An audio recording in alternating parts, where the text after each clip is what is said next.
Hi, everyone, and welcome to episode 123 of the Kratom Sobriety Podcast. I am Nolan. We have two announcements for you today. The first of which is that Desiree from episode 115 will be joining us as a co-host on our podcast. So she and I are going to start doing the introductions for our Wednesday episodes. But no worries, you will keep hearing from our lovely Libby and Jacob on Sunday's episodes. Desiree, so I know we've got your interview with Tony coming up. How was that? It was good. It was Good. awesome. Yeah. Yeah. I thought we might have talked about traveling while on Kratom or your experience that you've had with it. I know I've had a couple experiences traveling while on Kratom, and I know some others have had some negative experiences. I know it could be scary because you might know more about this, but like the policies or where it's sold outside of the country. Yeah, thank you, Desiree. And I know that traveling. So the interesting thing about traveling with Kratom is, I think for me at least, that it's an introduction to withdrawals, especially if you're on a 10-hour flight. Because if you've been using it consistently, a 10-hour flight is your first foray into, okay, I don't have it for 10 whole hours. I don't want to bring it with me through security. So your hand gets forced. And I think traveling was one of my first experiences where I went, okay, this is a serious problem. Mhm. But I think that when I lived in the UK, it isn't legal over there. So there were a few times when I tried to bring it with me overseas and I couldn't. But I remember there was this one time where I tried to bring it with me. And obviously, TSA, there's a few things that they definitely let you bring on to planes and into other countries. And then there's definitely things that they don't let you bring Mhm. onto planes and into other countries. So things that you can bring include shoes, your wallet, your phone. Things you can't bring include drugs, banned substances, large amounts of toothpaste, or otherwise pretty innocuous liquids. Anyway, so one of the first times I ever withdrew was when I was traveling to the UK, and I tried to bring this pill bottle full of powdered kratom with me onto my flight, and I got stopped by TSA, and TSA goes, "Hey, wait, what is this?" And so I fumbled, and I think I said that it was matcha or something, but they weren't having it. They were like, "Not happening. Please throw this away." So I panicked, and I know you've probably been in a couple situations where you have access to it, or you can't buy it, or you're away, or you're traveling, and something like that happens. Yeah, I think also in the beginning stages, before I needed it on me every single hour, if I didn't have one on me, I would panic. I would go through withdrawal. But so this was like, I don't know, 2 months into when I was taking it. I had went to Mexico to visit family, and on I had taken some before I got there and I was okay. And then when I got there, I was there for 3 days and I couldn't stop thinking about it. And I was okay. I was still like spending time with my family and I was comfortable. But in the back of my mind, I constantly was thinking about when crossed over, I was going to go to the store. And so as I'm in line, I felt myself getting more anxious too as I was getting closer to crossing over. Finally, I had crossed over and I went straight to the store. And then it still took a few months for me to get to that point where I needed it on me every time. Where I think if I were to go to Mexico months after that, I would take some with me. But I think also too, what you mentioned was how it can be a like an intentional thing, right? Like I never thought of it like that where you can travel to withdraw and then sometimes it's unintentional, right? So I've heard of people like traveling intentionally to withdraw knowing that they're not going to have any. So That's a really I don't know. interesting. I never thought of it that either. No, that's actually a very clever tactic. Mhm. If you're into kind of creative solutions, going through withdrawals, one of my favorite things to do when I lived in New York was first withdrawing was I found this old bike on a trash can at one point because people love selling things for way more than they're worth in New York. So I didn't want to spend like $800 on a bike on Facebook Marketplace that was worth only $100. So I found one that was just laying on top of this trash can and I fixed it up. I put new parts on it. And when I was withdrawing, what I would do is I would take it really far out. So, like maybe 3 hours, I would just ride out of the city. So that way, in order to get back to my Kratom stash, I would have to ride another 3 hours. So it was like tying my own hands behind my back. And so you are totally not responsible right now to do this without this kind of support. So I thought that was a lot of fun. Fun is a very strong word, but The creative ways. I think I never even thought of this either, but someone had mentioned they took off all of their Apple Pay wallet cards and then they left all their cards at home. So when they left the house, they had no choice, but they couldn't stop at the store. that's amazing. That's very, Yeah. yeah, that's very creative. Sometimes we have to do what we have to do. You really do. Seriously. I know. I wish someone had just locked me in a room and said, nope, maybe not locked in a room. That's kind of So I heard the other day someone said it was on the topic of tapering, but they said if you want to cold turkey, you're going to have to plan on living on a beach with no responsibilities for 6 months. So I was like, oh, that's interesting because we still have our responsibilities that we have to go through. So yeah, like we have to be creative sometimes with how we taper or cold turkey or however we do it. So This is true.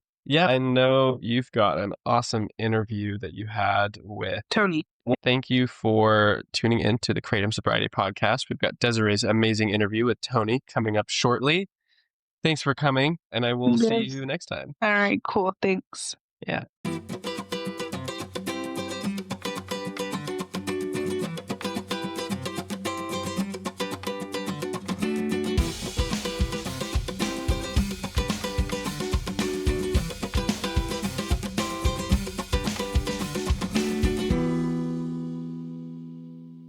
All right. Welcome to the Kratom Sobriety Podcast. And today we have Tony with us. I'm from the States, always been in sales, very extroverted, addictive personality from what I've been told, which contributes to this. I like to work out, I like to stay busy with work, I like to help my clients, and pretty much all. I love cars and love driving. Share with where it all started. Yeah, I had to do some community service, and I found out about the Kratom capsules and tried those and made community service not suck. So that was cool, but never really got addicted to them until, and I was on and off, but that was about 2013. And then I didn't really start getting into the shots until about 2020, maybe before.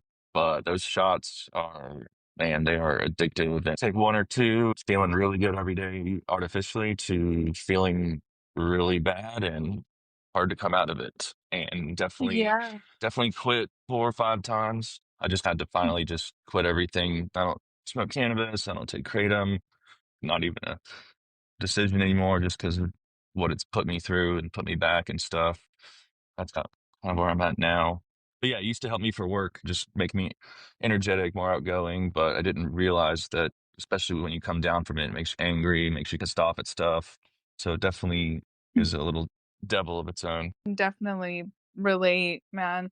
And I think what's helped me too is that every time I think I want to take one, I always think about I'm going to have to quit because I know that I cannot sustain this and I know that it's going to come to an end as it already has. And I thought I was going to feel like that forever. I thought I was Mhm. locked into the anxiety and stuff. Yeah. How many were you taking up to a day? 4 to 5. It wasn't until the extracts where it pushed you to the edge. Yes. Oh, Yeah. yeah. I hear that a lot. I actually have a client who had a 10-year history on kratom powder. When he took the extracts, he said it sent him to rehab. He was already trying to get off the powder, but it was the extracts that was uncontrollable. So, right before you got clean and you decided to get sober, what did that look like? What got you to the point to deciding to stop?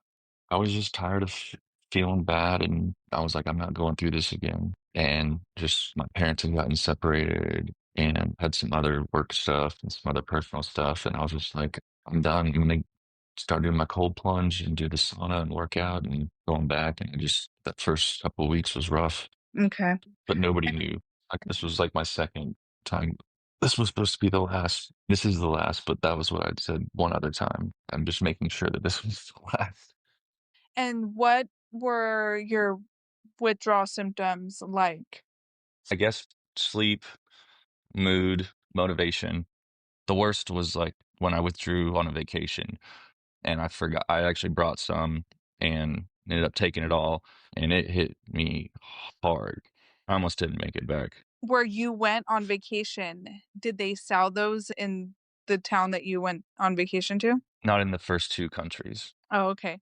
Yeah, because I remember when I first started taking it, I went to Mexico and I wasn't fully physically dependent yet, but I remember waiting to come across and I just was so antsy and just full of anxiety just to get back and go straight to the store. And it was like a few days that I had went without it, but it was constantly in the back of my mind.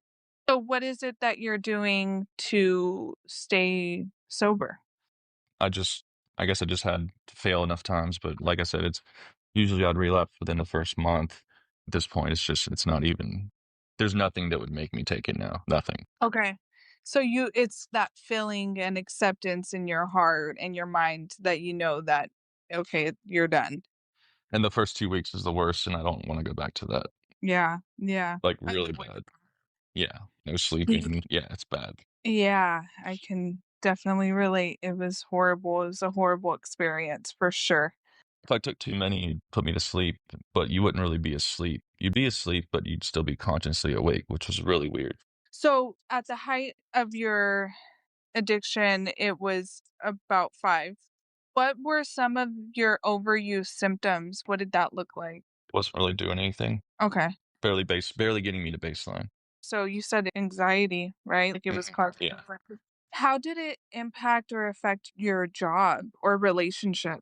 I'd be in one mood one day and a different mood the other day, and you take things a lot more personally when you take kratom. And if you can't control a situation, it's like the end of the world. And then just being anxious because it makes you really talkative, and then you sweat, and then it's like, yo, what the heck's this guy on? Did anyone question you or were suspicious in your family or in your close loved ones? No, I hit it well. In towards the end of my addiction, my family would say ask me if I was drunk, but it was weird because they would say, "Are you drunk?" They were trying Hmm. to pinpoint it, but they really couldn't, and it's just a weird thing because, yeah, it's very you can function very well until you can't anymore. Yeah. And it doesn't show up on tests, so Yeah. What are your thoughts towards it, or how do you feel about the future? Your future? I know I won't take it again, and I know if I do, I know what'll happen, and I'm not. I could have someone pass away tomorrow, and I still wouldn't do it. Those 2 hours of just feeling amazing are just not worth what comes with it, and I had to Mhm. figure that out. There's someone that in the community, one of the communities I'm in, they said there's a price that you pay for that high, right? Like it's not a free high and there's a price to pay. And Mhm, I don't know, it just stayed with me and it's very true where it's okay, there's a price that we're gonna pay in the end. So just mhm. like you explained of just 2 hours, but we know the where it leads, right? Yeah. Oh, and another thing, I every place I went to, I told them not to sell it to me anymore. Okay. If I went in there and I already told them not to, then Imma sound stupid, so I did that to myself. All right. Is there anything else that you wanted to share or touch on? I guess it's just helped me understand people with addictions and to not judge people, and I think someone in one of the meetings was like, "Yeah, I've always wanted to try," and I was like, "Don't." Don't. So I just wanna show people that, yes, you can get addicted, don't do it, and if you're in the withdrawal stages, this is what to expect. Yeah, for sure. So what would be some of your advice for someone who is going through withdrawal and what helped you? Either try and taper didn't work for me, Okay. but working out every day. Working out every day, taking supplements, they have this stuff called Quit K that you can take. Yeah, just trying to get your mind out of it, maybe doing a cold plunge or something, but yeah, that's helped a lot. Yeah. Having a hormonal imbalance is really tough because I have a thyroid thing and I don't make all these hormones, and I have an endocrine deficiency. So like I just wasn't born with everything, basically like serotonin and stuff. I look for things to make me feel good, and that's just how it's been. And then I'm on an antidepressant. So that's why it made it extra bad with Kratom because it makes the withdrawals even worse because then your antidepressant doesn't work. So it was like really bad. Talk about that. What the hormonal Oh, imbalance. it's been since I was 20, and Okay. I mainly did the shots from 20. I was probably getting into them in 2018 because I remember I had a roommate. The breaking point was when I went to Europe and I didn't bring any, and I withdrew pretty bad there. It was me and my wife were fighting. It was pretty bad. I was feeling horrible, sweating, and just couldn't sleep. The insomnia is real. There's Yeah. nothing you can do. Yeah. The no sleep. And then it's a snowball effect of we're not sleeping, so then we're frustrated, irritated the next Mhm. then we're like our bodies are just tired, but we can't go to sleep, and then now we're triggered and having cravings, and then we're like, "Fuck it, let's just go get high again," and it's a whole cycle. Um, Oh, that's the mhm, other thing. Sometimes when I would take it, if I would take more than if I hadn't been taking it every day and I would take two, some depending on the strength, sometimes it would put me to sleep. Like I literally could not drive. Like it was worse mhm, than being drunk. It was worse mhm. than being drunk. Like I literally could not keep my eyes open. Like I guess Yeah, it's basically just like heroin or something, but just and then you'd be asleep, but you'd still be consciously awake. It was so weird. It's yeah, so weird. It's like you're sleeping, but you're not. It's like yeah, being awake in surgery, but you can't yeah, feel anything. yep. And again, going back to as well what you said of you just know and you have that feeling of this feels different now that you're sober this time. Thought it was gonna be forever. I thought I was gonna Mhm. feel like that withdrawal system forever. Yeah, I didn't know that it would pass. And so yeah, then so that was the only way I could start my day. I was just yeah. used to the habit of doing it every day. I just Mhm. had to get out of that habit. Yeah, and it's the routine because that was another thing, right? Of like, for Oh, I'm me, it super was routine. Mhm. I have bad routines, but I'm routine. Yeah, and it's like, how are you going to live your life in your everyday routine, not going to the store and picking up Kratom? Yeah, it's So the first couple weeks rough, yeah. How withdrawal wise and habit wise. Okay, so in the it was rough with the physical Oh, withdrawal, and then how was it mentally? so when I went to Europe, it hit super hard. So it was gone with the first week. Everything was done the first week. Like when I got home, I was good. But the second time, or this most recent one, it took probably like 2.5 weeks. And it's more slow, which was more rougher, just like being out of it, being really depressed for no reason and not wanting to do anything and just wanting some type of euphoria, even though it's not that, but in other ways. And so I actually quit smoking weed and was quitting and quit that. I quit kratom, then I quit smoking weed because I had to do the sleep or whatever. So then I felt really good, but it was definitely time just goes by a lot slower and it's just you're not busy. It's really rough. Okay. Got So busy.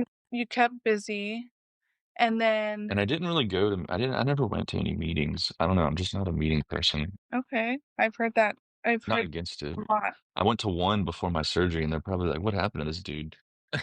So You can't probably drive. Yeah, you probably fit in perfect, actually. I don't know. One guy there was like, "Yeah, I wanted to try it." I was like, "Yeah, don't ever do that." Yeah, don't. And it's crazy because a lot of people don't know about it. You can go to the They doctor, don't know about it or how bad it is it. Yeah. and so the lack of awareness, it's like we all know what fentanyl and, like, street drugs do, right? Yeah, yeah.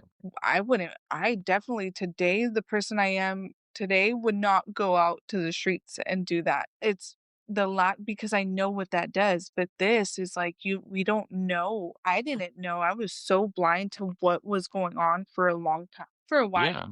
till I knew or I I could was feel like it. I was like, "It's a legal opiate." And I'd be Mhm. like, "It's fine." It's like, "Dude, it's literally an opiate. What are you thinking?" Yeah. I'm like, "Oh, there's nothing wrong with it. Like, you can buy it." I thought that since you can buy it, it's not a big deal. But Mhm. dude, it's still a legal opiate. Like, Yeah. So, it's definitely has made what it sounds it's like just with gotten more popular. It's just gotten right. because the hemp shops have so, like, in North Carolina, we have Delta 8, which is basically like hemp. It's like diet weed, but they popped up in 2018 because of the new farm bill means that you can extract Yeah. THC from hemp, which is whatever, but then they started putting kratom in the stores. So basically every head shop turned into a hemp store that had paraphernalia and weed and kratom. That's what every store is in the states that have it legal, not like California legal, but like farm bill legal. to like a few states. That's interesting. Then they started making all these different like Delta 8, like all these different acronyms like THCO, THCA, and all that stuff would really give you anxiety. But it's basically, like I said, any smoke shop now sells weed, paraphernalia, and kratom. Every single store is the same. Wow. There's no like weed shop or hemp shop. They're all the same. They sell some just have better store out fronts, but it's just interesting because they promote selling to people that don't know what it is. Like they have a big billboard that says "Come get gummies for Granny." Oh, wow. Yeah, it's like a big billboard. It's funny, but it's Well, all legal. Like you can buy it. even like the kava kratom bars, like there's one here in Ventura, and that it's open at midnight. Like it's like a little like not underground, but if you know what kava kratom is, it's like an underground little bar. People who don't drink but yet go out and drink teas and kratom. When I had my motorcycle accident 3 years ago, which is why I had to have this rod replaced, I was like on it a lot, and they said my liver enzymes were elevated. And then I still didn't listen, and I was staying with my parents. And I think I had my mom go get it for me. She didn't know what it was, and then she found out what it was and freaked out. And so then I just started getting it shipped to my house. And they had no idea. And so I was taking like so my dumbass was taking those and taking a blood thinner. And then I started having some weird like heart things, and I was like, all right, I gotta stop. You would take it at the store? Oh yeah, sometimes if I Oh, wasn't immobile, yeah. Oh right. yeah, just take it right there. Especially if I was on my bike. Oh yeah, I just do it right there. Like Wow. you gotta. That was what was weird because I was like, you got a trash can? Because I just take it right there. Yeah. So I'm curious, and I haven't really heard this question. And so I want to ask you, so did you have a social life with Kratom in a sense, friends drinking all together? Did you have friends drinking a bunch of Kratom together? None of my friends do Okay. kratom.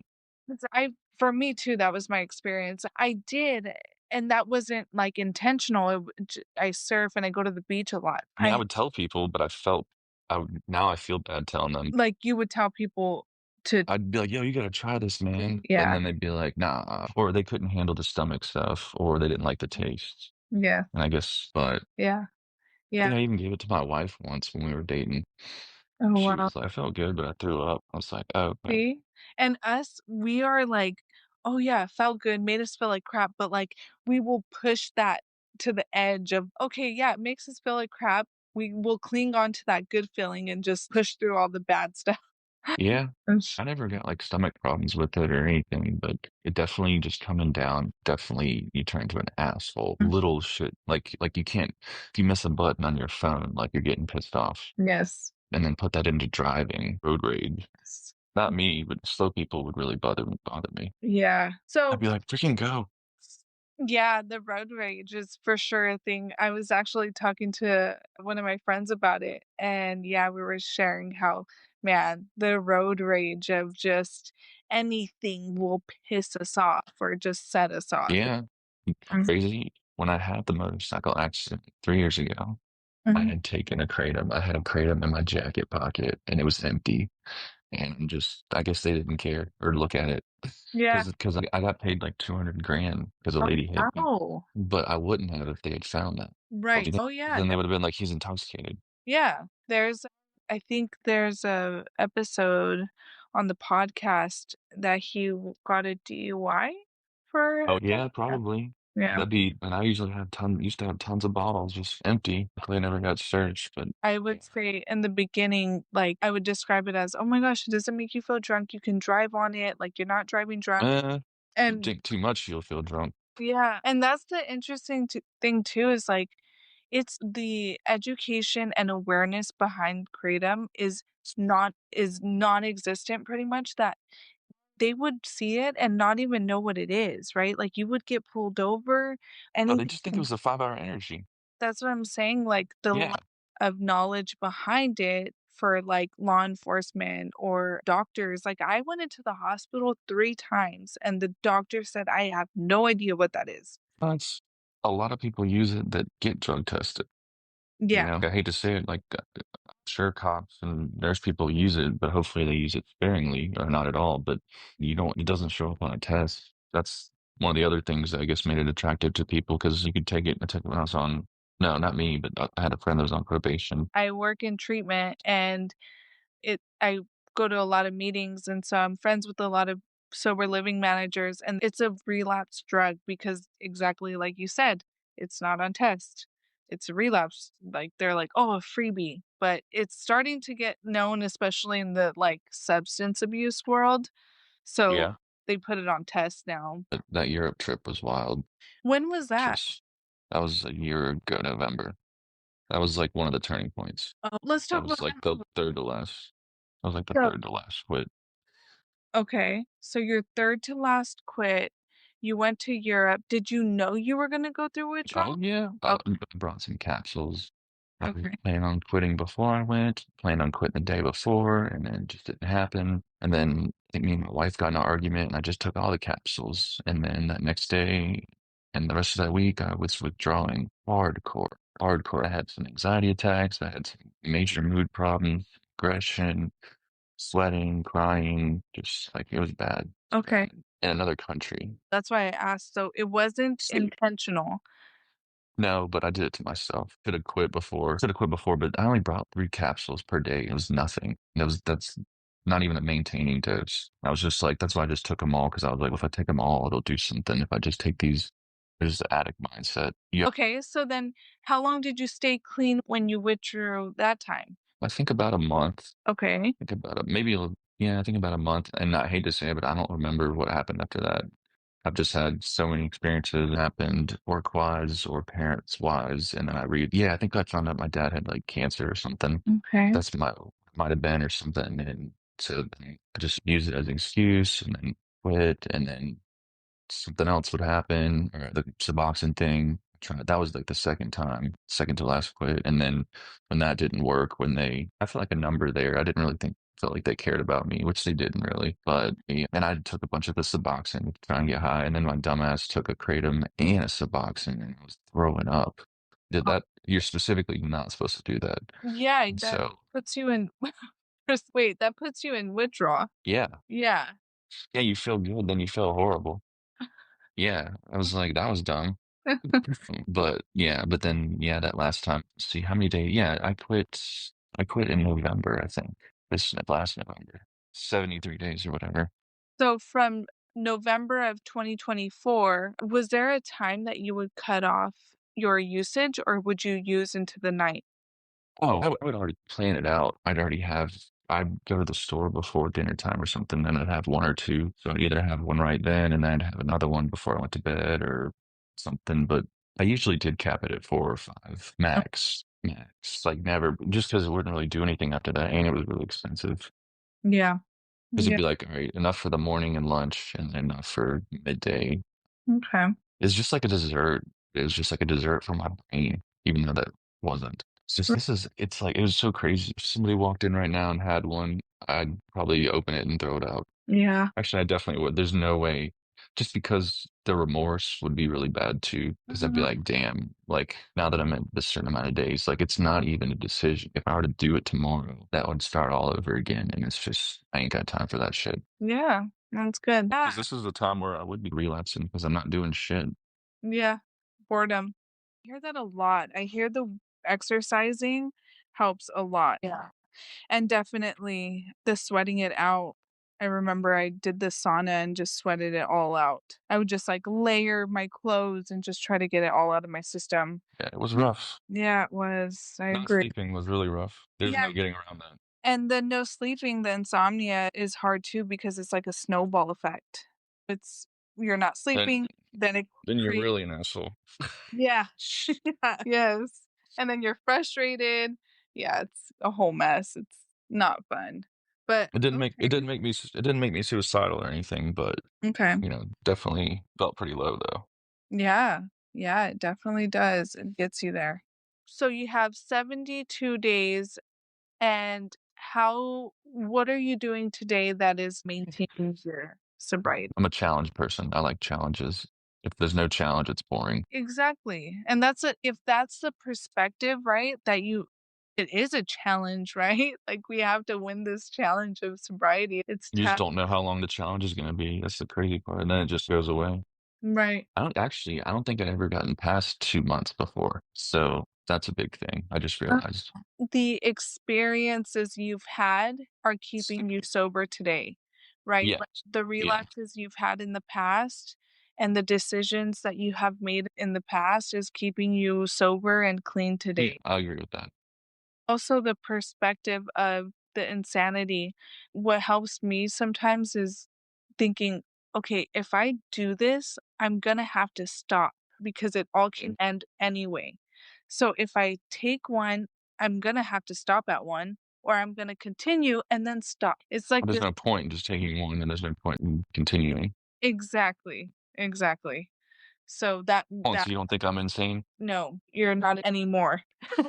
I'd get embarrassed going into the stores. I wouldn't go in. I remember I told you I'd tell Mhm. them like, "You don't sell it to me anymore," and I'd go find another store. And then I found this one place that was like open 24 hours, which was dangerous, Yes. but so I can go in the middle of the night. Mhm. I don't know, I don't know. The experiences added up enough, and I was like, nah. Did it And I impact guess your health in any way? honestly, no. But it affected my relationship with my wife and my parents because I was always anxious and not feeling good and wondering why. Another thing, when you quit, you can't drink coffee for a month because it'll start making you like super anxious. I noticed that. I was like, whoa, I am like super anxious. I've heard that before, and I was chugging Celsius like crazy, and I was super anxious, and I my insomnia was not getting better, Mm. so it was not helping at all. You just got to figure out what helps and what doesn't. Unfortunately, that's a process.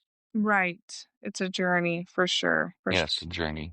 Alright. Are you in any of the Kratom communities or anything? Just the Facebook groups. It's gonna sound weird, but I guess because I've had those experiences and I'm not focused on it even like at all. I just feel like if I go into those groups, it brings up this, not the stigma, but not the conditioning, but it's like I don't want to think about it, Mhm. even if it's for a positive. It did help when I was trying to quit. Yes.